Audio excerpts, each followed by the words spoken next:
Hello, Dabber Cats! Ang bago niyong makakasama dito po sa ating pag-update araw-araw, Yell Dabber Cats TV.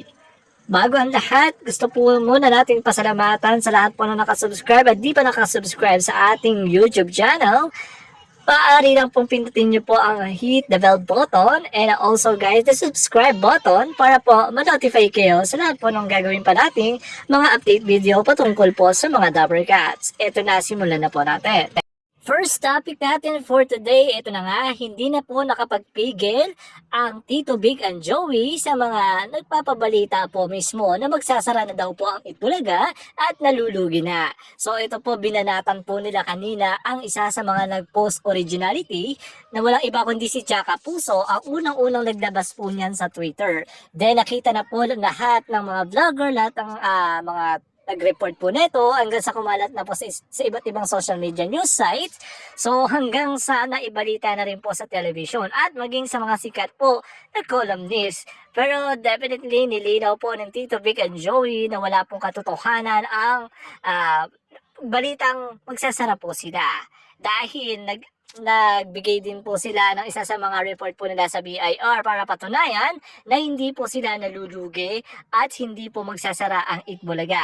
Yan ang isa sa mga pinatunayan po ni Tito Sen kanina, and especially guys, yung pagpaparinig na bastusan na nga daw po ang live television and bastusan na nga daw po yung nangyayari. Pinepersonal na daw po lahat ng mga naninira po sa Tito Big and Joey. Hanggang dyan na lang daw po kayo dahil sabi nga ni Boss Joey, mainggit kayo, umabot dan daw po sila ng 15 years.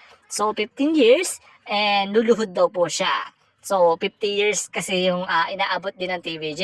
Eh yung 15 years na sinasabi, hindi daw po 50 years. 15 years lang po. Di ba ang showtime is 15 years lang, di ba?